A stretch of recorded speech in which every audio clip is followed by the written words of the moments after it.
Энэ оны 11 сарын байдлаар манай улсын 200 мянган гаруй иргэд гадаадд зорчсон байна. Яг одоо сурагчдын өвлийн амралт эхэлсэнтэй холбогдуулан гэр бүлээрээ Шанхай Диснейленд аялалд хамрагдахаар бүртгүүлэх гэр бүлүүдийн тоо өссөөр байна.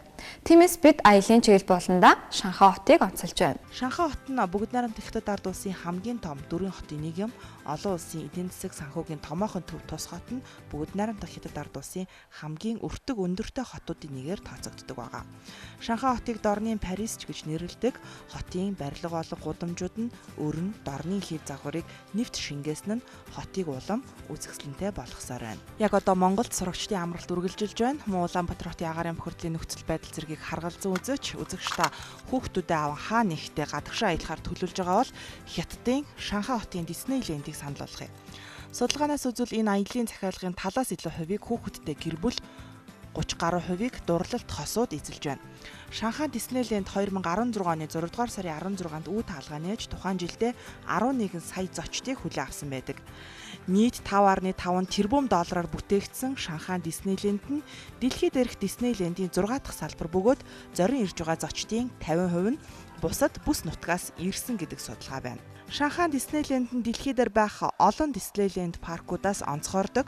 Тодруулбал амралт, зугаа цэнгэлийн 7 төрлийн сэтвчилсэн хөгжилдөж болох газруудтай.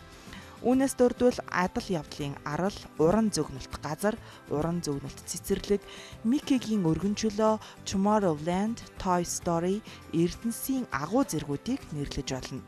Нийт 10 мянган ажилтнтай жилд дунджаар 11-ээс 13 сая хүн энэ газрыг зорион очдог байна.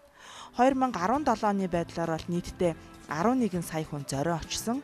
За энд тоглолт үзэж, хөгжилдөн цэнгэж, бүтэн өдрийг хамгийн сайхнаар өнгөрөөж, алжаалаа тайлан хүүхэд нас руугаа зорчин мөн өөрийн хүүхдүүдтэй мартагдагшгүй дурсамж үлдээх боломжтой юм. Гэр бүлээрээ төрөл саднаараа анги хамт олноороо Шанхай Диснейленд руу хүрэх хамгийн хямд аяллыг Org Travel компани санал болгож байна. Сурагчдын амралт эхэлж байгаатай холбогдуулан Шанхай Диснейленд аялал яг шинэ жилийг одоо ухтах 12 сарын 28-ны нэг ээлж маань бүртгэлээ одоо яг хийгээд байж байна. За 1 сараас хойш бол 7 хоног бүр гарч байгаа. Мэдээж сурагчид амарч байгаа учраас 7 хоногт одоо нэмэлт хүсэлтээр гарч ирэх юм бол анги хамт олноороо за онцгийн эзэдтэйгээ онц сурсан одоо өөрийнхөө хүүхдүүдийг урамшуулж Диснейленд аялалд аялуулаарай гэж бас уриалмаар байна. Энэ бол яалтчгүй хүүхэд насандаа очиж үзэх заавал үзэх ёстой газруудын нэг бол аюулгүй байдал тал дээр бол 1 номерын анхаардаг. Тийм учраас манай аяллаар аялж байгаа хүмүүс одоо аюулгүй байдал тал дээр санаа зовох зүйлгүй. Манайх байнгын хөтөж орчуулагч мөн байнга дагалдаж явах учраас хүүхдүүдийн тань аюулгүй байдал дээр бол бид байнгын анхаарал халамжийг тавьж өгөх болно.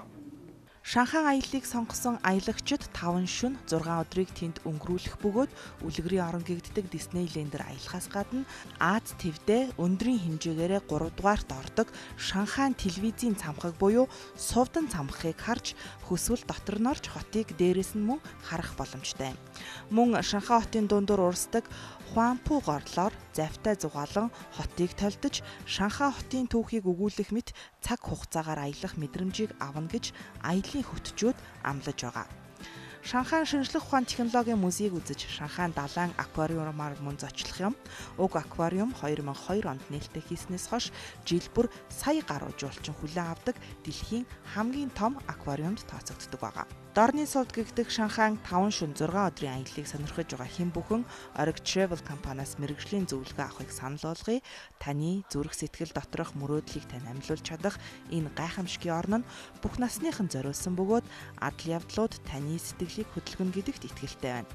Диснейлендийн парк руу 1 метрээс дээш өндөртэй бага насны хүүхдийг заавал аав ээж асран хамгаалагчийн хамт оруулдгийг мөн сануулъя. 25-нд Таиланд аялал, 27-нд мөн шинэ жилийг өнгөрөх Хайнан аялал, 28-нд шинэ жилийг мөн ухтах Шанхай аялал, 29-нд Туркийн аялал мөн шинэ жилийг Туркт ухтах ийм аяллуу зарлагдсан байна. 1-р сард бол Турк, Хайнан, Таиланд, Вьетнам чиглэлд бол аяллаа бүртгэл эхлээд нэлээд дундаа орчихсон явж байна.